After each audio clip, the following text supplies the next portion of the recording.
아이들을 볼 땐 사진 찍을 때처럼. 사진을 찍을 때 렌즈의 성능보다 중요한 것이 사진가의 움직임이듯 보건실에서 아이들을 볼 때도 그렇다. 훌륭한 장면을 하나 찍으려고 사진가는 오래 기다리기도 하고 무릎을 꿇거나 땅바닥에 누워 찍으며 몸을 아끼지 않고 피사체에 다가간다.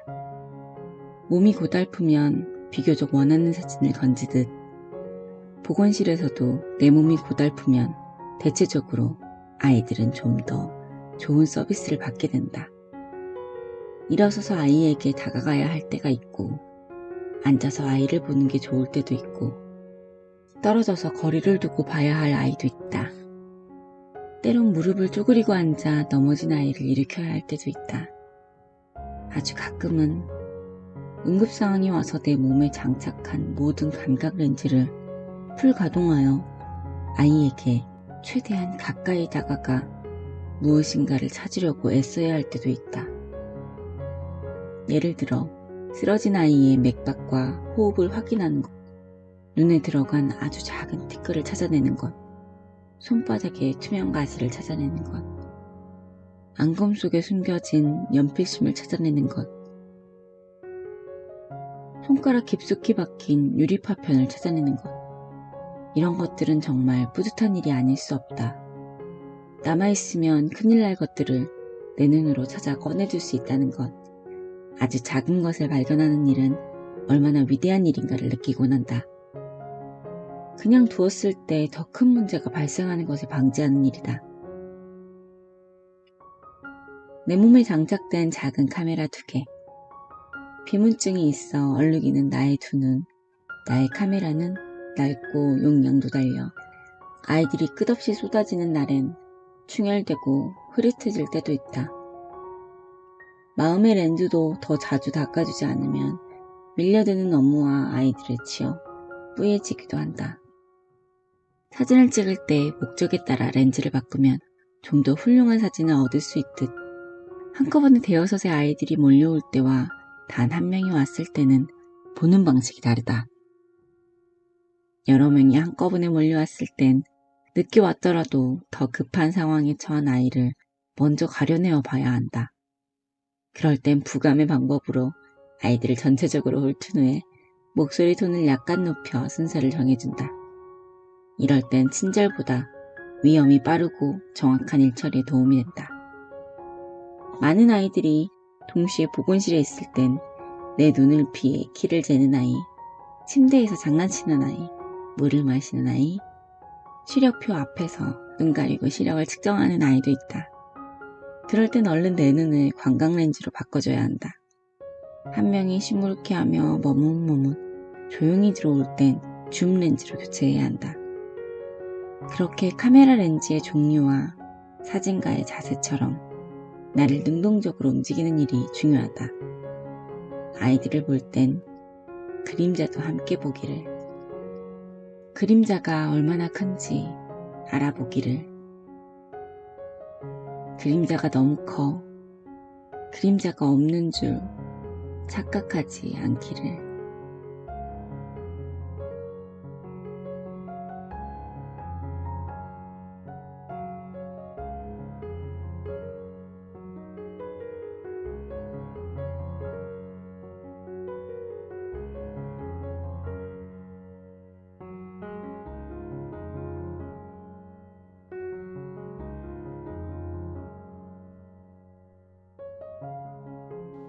새가 날개를 다친 것 같아요.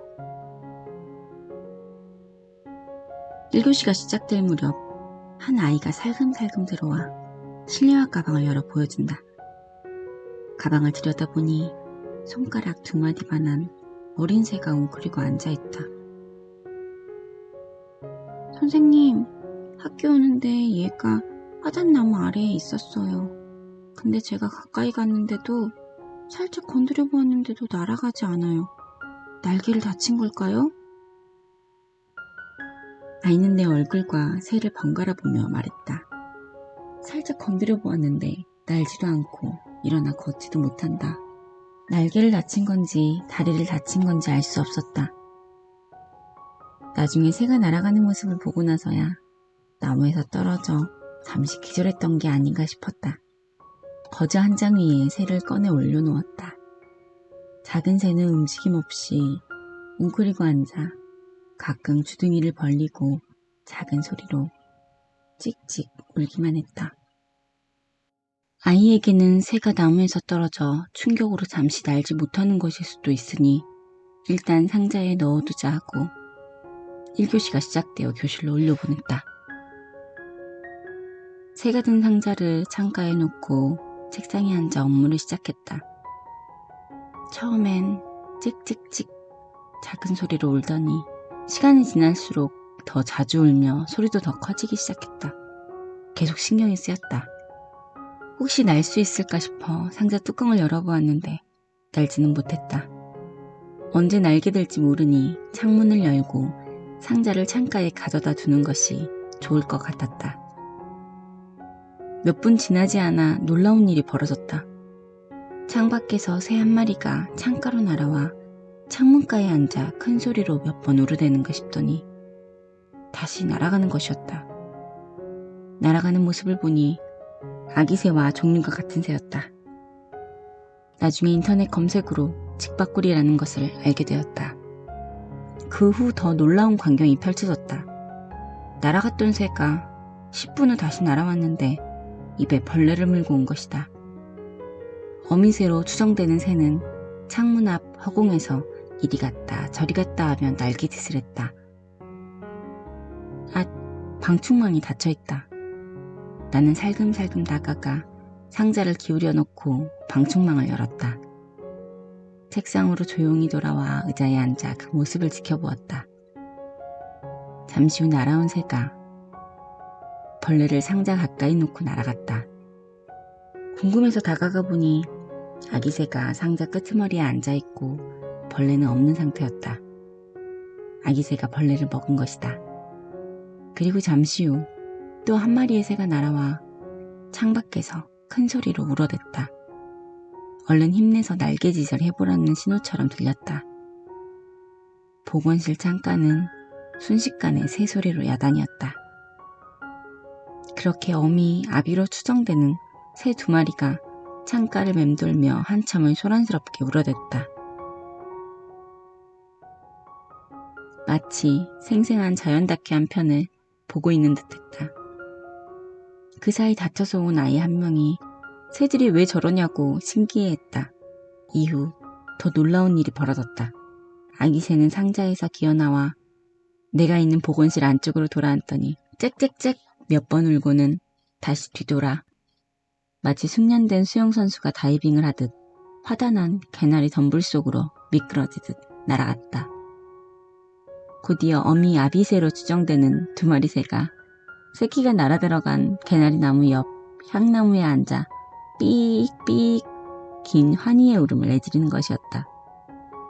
경이로움 그 자체였다. 그날의 내 심장박동을 잊지 못한다. 이런 걸 혼자만 보다니 너무 아까웠다. 새를 데려온 그 아이와 같이 봤어야 하는데 말이다. 다행히 그 찰나를 짧게나마 동영상으로 남겨둔 게 있어서 아이가 새를 보러 왔을 때 보여주었다. 아이에게 새의 놀라운 비행 순간을 흥분하여 설명해 주었다. 새 이름은 직박구리이며 어미 아비새가 잡아온 벌레를 받아먹고 스스로 날아갔고 날아간 곳은 개나리 나무이며 네가 참 좋은 일을 했노라고 말해주었다. 아이는 입가에 환한 미소를 지으며 새가 날아간 나무 쪽을 한참 바라보았다. 학교는 야산과 공원이 인접해 있어 여름철에 열어둔 창문으로 새들이 종종 날아들곤 했다. 언젠가 새 한 마리가 필로티에 들어와 출구를 찾지 못하고 끊임없이 머리를 창문에 부딪히는 것을 목격한 적이 있다. 창문과 출입구를 열어주어도 새는 좀처럼 출구를 찾지 못했다. 그 새는 열린 문이 모두 아래에 있는데도 위로만 날려고 하는 것이었다. 수십 번 머리와 날개를 부딪혀도 날개짓을 멈추지 않았다. 그러다 힘이 다 빠져서인지 창문가에 한참을 꼼짝 않고 앉아 있었다. 힘이 빠져 더 이상 높이 날 수 없어서일까. 그때야 새는 자기 앞에 있는 낮은 창문을 발견해 작은 창문으로 빨려 들어가듯이 시원스레 날아갔다. 그날 새를 보며 나도 지쳐 쓰러질 때까지 일하지 말아야지. 지칠 때 다시 날아갈 힘을 얻으려면 높이 날려고 하지 말아야지. 앞만 보고 돌진하지 말아야지 라는 다짐을 했다. 보건교사로 일하며 가끔 마음의 무게가 너무 무거워 감당하기 힘들 때 나를 향해 돌아앉아 울었던 새끼 직박구리의 울음을 떠올릴 것이다. 그 작은 몸짓으로 경이로움을 선물한 직박구리와 생명을 살린 한 아이의 미소도 생각하겠다.